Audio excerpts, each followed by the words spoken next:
Monsieur le Président, Excellences, Mesdames et Messieurs les chefs de délégation, Monsieur le Secrétaire général, je voudrais, avant de commencer, Monsieur le Président, vous adresser les chaleureuses félicitations de la délégation guinéenne pour votre brillante élection à la présidence de la 78e Assemblée générale des Nations unies. Je voudrais également, devant cette auguste Assemblée, vous assurer du soutien de mon pays. Je souhaite par la même occasion rendre un hommage mérité à votre prédécesseur, M. Sabah Korosi de la Hongrie, à M. le Secrétaire général, M. Antonio Guterres. Je le remercie pour le dévouement avec lequel il dirige notre organisation. Monsieur le Président, Mesdames et Messieurs, en venant prendre part aux travaux de la 78e section ordinaire, je voudrais m'acquitter d'un devoir, celui de vous transmettre les chaleureuses salutations du peuple souverain de Guinée. Mon pays qui continue de fonder un espoir en l'Organisation des Nations Unies pour trouver des solutions idoines aux questions auxquelles notre monde continue d'être confronté. Dans ce cadre, Monsieur le Président, nous pensons que les fondamentaux qui ont sous-tendu à la création de notre organisation doivent s'adapter aux mutations profondes de notre société. L'objectif du thème de la présente session, paix, prospérité, progrès, durabilité, est d'actualité. Évocateur et mérite une attention particulière de notre part. Épidémie de coups d'État en Afrique. Après celle de la Covid-19, le continent est frappé par celle des putschs militaires, notamment dans les pays francophones du sud du Sahara. C'est tout le monde qui le condamne, qui les sanctionne, qui s'émeut de la réapparition brusque de cette pratique que l'on croyait révolue, à juste titre. Mais j'ai envie de dire que la communauté internationale doit avoir l'honnêteté et la correction de ne pas se contenter de dénoncer les seules conséquences, mais de s'intéresser et de traiter les causes. Les coups d'État, s'ils se sont multipliés ces dernières années en Afrique, c'est bien parce qu'il y a des raisons très profondes. Et pour traiter le mal, mesdames et messieurs, il faut s'intéresser aux causes racines. Le putschiste n'est pas seulement celui qui prend les armes, qui renverse un régime. Je souhaite que l'on retienne que les vrais putschistes, les plus nombreux, qui ne font l'objet d'aucune condamnation, c'est aussi ceux qui manigancent, qui utilisent la fourberie, qui trichent pour manipuler les textes de la Constitution afin de se maintenir éternellement au pouvoir. C'est ceux en col blanc qui modifient les règles du jeu pendant la partie pour conserver les rênes du pouvoir. Voilà les putschistes les plus nombreux. Monsieur le Président, Mesdames et Messieurs, je fais partie de ceux qui, un matin, ont décidé de prendre nos responsabilités pour éviter à notre pays un chaos complet, une situation insurrectionnelle. Aucune force politique, toute complètement neutralisée à l'époque, n'avait ni le courage ni les moyens de mettre fin à l'imposture que nous vivions. La rectification institutionnelle à laquelle mes frères d'armes et moi avons pris nos responsabilités le 5 septembre 2021 n'était qu'une conséquence de cette situation de chaos qui avait fini par fissurer le tissu social et mettre à mal le vivre ensemble. Sans être exhaustif, nous pensons que les transitions qui sont en cours en Afrique sont dues à plusieurs facteurs parmi lesquels on peut citer les promesses non tenues, l'endormissement du peuple, le tripatouillage des constitutions par des dirigeants qui ont pour seul souci de se maintenir au pouvoir au détriment du bien-être collectif. Aujourd'hui, le peuple africain sont plus que jamais éveillés et décidés à prendre leur destin en main. La mauvaise répartition des richesses crée des inégalités sans fin. La famine, la misère qui rendent le quotidien de nos populations de plus en plus difficile. Ces inégalités font partie des causes des événements qui mettent en péril surtout le vivre ensemble. Quand les richesses d'un pays sont dans les mains d'une élite, alors que les nouveau-nés meurent dans les hôpitaux par manque de couveuses,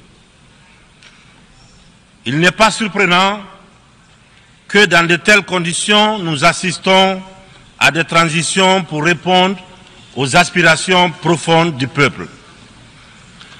L'Afrique souffre, mesdames et messieurs. Elle souffre d'un modèle de gouvernance qui lui a été imposé. Un modèle certes bon et efficace pour l'Occident, qu'il a conçu au fil de son histoire, mais qui a du mal à passer et à s'adapter à notre réalité, à nos coutumes, à notre environnement. Hélas, j'aimerais dire que la grève n'a pas pris. Je sais que lorsque je dis cela, tout de suite, ils sont nombreux à se dire encore un bidas qui veut tordre le cou à la démocratie. Encore un soldat qui veut imposer sa dictature. Cependant, de façon très claire, sans hypocrisie, sans faux semblant, les jeux dans les jeux. Nous sommes tous conscients que ce modèle de démocratie que vous nous avez si insidieusement et savamment imposé après le sommet de la Baule en France, presque de façon religieuse, il ne marche pas. Les différents indices économiques et sociaux sont là pour démontrer que ce n'est pas un jugement de valeur sur la démocratie en elle-même. Croyez-moi, bien entendu, c'est un constat, c'est un bilan sur plusieurs décennies d'expérimentation chaotique de ces modèles dans notre environnement Une période où il n'a été question que des outils politiques, au détriment, bien sûr, au détriment de l'essentiel, qui est l'économie, la transformation de nos matières premières sur place. Permettez-moi de pousser l'exercice de vérité un peu plus loin. Avec ma courte mais intense expérience à la gestion d'un État, la Guinée, j'ai mieux mesuré à quel point ce modèle a surtout contribué à entretenir un système d'exploitation et de pillage de nos ressources par les autres, et une corruption très active de nos élites, des leaders nationaux à qui on a souvent accordé des certificats de démocrates. Et en fonction de leur docilité ou de leur aptitude à brader les ressources et les biens de leur peuple, ou encore de leur facilité à céder aux pseudo-recommandations et injonctions des grandes puissances. Je dois d'ailleurs, dans ce sens, confesser que tout ce à quoi je fais face dépasse l'imagination.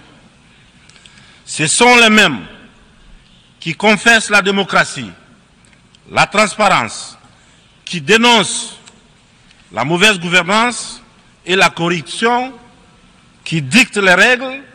C'est eux qui, en off, très discrètement et sournoisement, redoublent de pression pour nous faire céder notre patrimoine dans des contrats léonins. Je comprends certains dirigeants, quelques-uns de mes prédécesseurs, qui, parce qu'ils avaient des fragilités, parce qu'ils étaient sous pression, ou parce qu'ils traînent des casseroles, ou surtout parce qu'ils avaient des agendas politiques, ont cédé à ce qu'on leur demandait. Je les comprends sans les approuver. Certains m'ont même rappelé que si j'avais un agenda politique, je serais moins à l'aise pour mener à bien les réformes auxquelles mon gouvernement et moi nous nous sommes attaqués. Une chose est certaine, nous n'avons qu'une seule préoccupation, le bien-être du peuple et le vivre ensemble. C'est cela notre priorité. C'est pourquoi la transition que je dirige a choisi de se consacrer avec méthode en fixant les objectifs clairs dans un ordre précis. Le social, l'économie et le politique.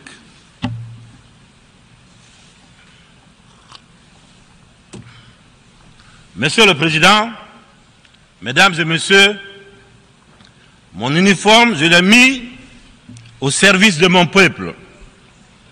Je vous serai reconnaissant de respecter ces serments, de nous tenir à distance respectable des divisions, de toutes sortes, que beaucoup essaient de nourrir dans nos pays. Le Sahel traverse l'une des histoires les plus graves de sa très vieille histoire, mais elle a les ressorts nécessaires pour y faire face. Son sens légendaire de la diplomatie doit être libéré, afin qu'ensemble nous nous parlions sans interférence. C'est pourquoi, et pour cela, que la CEDEAO, dont la vocation était économique, doit cesser de se mêler de la politique et privilégier le dialogue. Nous, Africains, nous sommes fatigués épuisés des catégorisations dans lesquelles les uns et les autres veulent nous mener et surtout veulent nous cantonner. La population de l'Afrique est jeune. Elle n'a pas connu la guerre froide. Elle n'a pas connu la guerre et les guerres idéologiques qui ont façonné le monde pendant les 70 dernières années.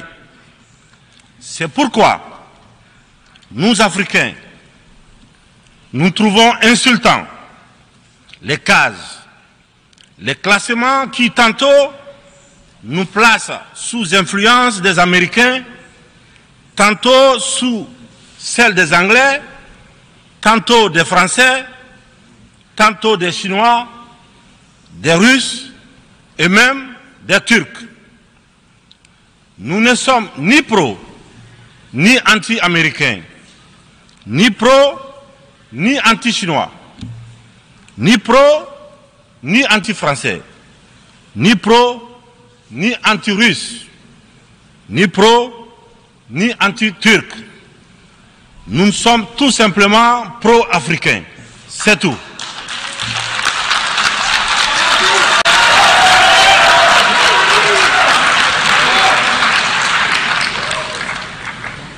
Nous mettre sous la coupe de telle ou telle puissance est une insulte, du mépris, du racisme vis-à-vis d'un continent de plus d'1,3 milliard de personnes. Il est important, dans cette prestigieuse et influente assemblée, que l'on comprenne clairement que l'Afrique de papa, la vieille Afrique, c'est terminé.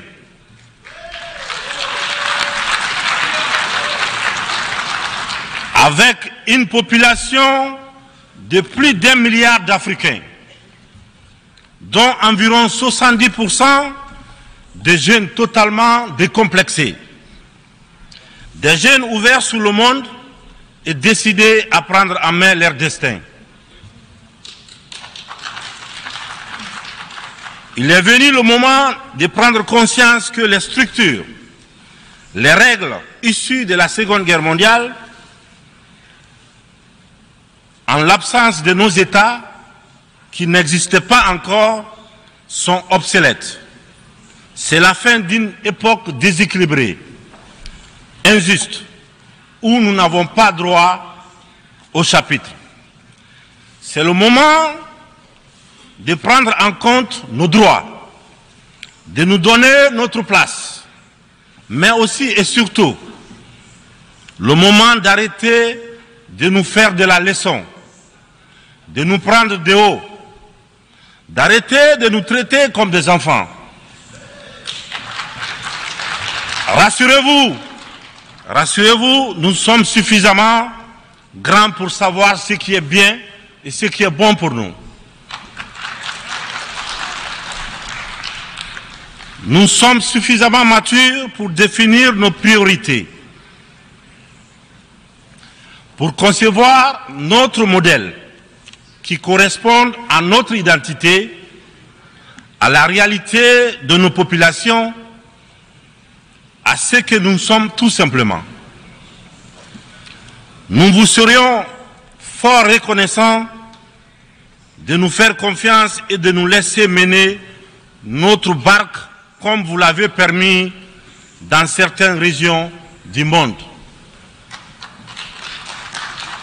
Vous l'avez permis en Asie, en Proche et Moyen-Orient, pour ne citer que cela.